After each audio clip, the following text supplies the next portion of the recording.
Hello everyone, আসসালামু আলাইকুম। আমি শেখ সোহান, আর আজকে আমি আসছি হচ্ছে নীলা মার্কেটে। আমার পিছনে দেখতেছেন নীলা মার্কেটে ক্ষুধাবাড়ি নামে একটা রেস্টুরেন্ট, সেখানে আসছিলাম আমি, ফাহাদ ভাইয়া, জেরিন আপু আর হচ্ছে মার্জিয়া।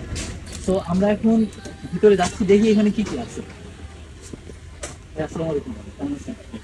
এটা হইতেছে সব থেকে ফেমাস, আমরা সবাই জানি যে মার্কেটের হইতেছে এই হাঁস সবার কাছে কিন্তু অনেক প্রিয়, অনেক প্রিয়। সবাই এই হাঁস খেতে অনেক দূর দূরান্ত থেকে নীলা মার্কেটে আসে। এখানে আপনাদের সব থেকে ফেমাস হাঁস হাঁস খাইতে, হাঁস হাঁস আর হচ্ছে কিছু। হাঁস খিচুড়ি, তারপর সাথে হচ্ছে গরুর মাংস, তারপর হচ্ছে মুরগির মাংস, পট, রুমালি রুটি, চাপটি, ছিট পিঠা, মানে আমাদের দেশীয় যে পিঠাগুলো আছে সবগুলো আর করার ট্রাই করি।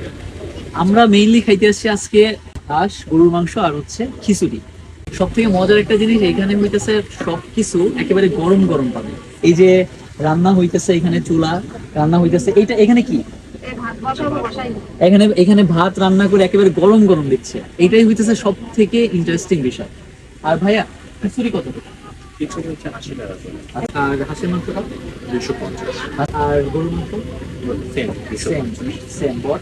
বটও সেম 250। মানে আমরা অ্যাভারেজে সবগুলোর প্রাইস সেম রাখার ট্রাই করি। এখানে কিন্তু খাবারের দাম খুব বেশি না।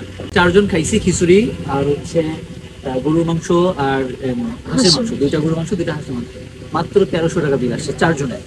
মানে খুব বেশি এক্সপেন্সিভ না। আপনারা চাইলে এখানে আসতে পারেন, ক্ষুধাবাড়ি না, হ্যাঁ, ক্ষুধাবাড়ি রেস্টুরেন্টে আসতে পারেন। কমেন্টে হচ্ছে এই লোকেশনটা দেওয়া থাকবে, আপনারা চাইলে আসতে পারবেন। আর সবসময় এক আপু থাকে, আপু ক্যামেরার সামনে আসতে চাচ্ছে না, মানে খুব কিউট একটা আপু আছে, আর ভাইয়া তো আছেই। তো আপনারা চাইলে আসতে পারেন। ওকে, থ্যাংক ইউ।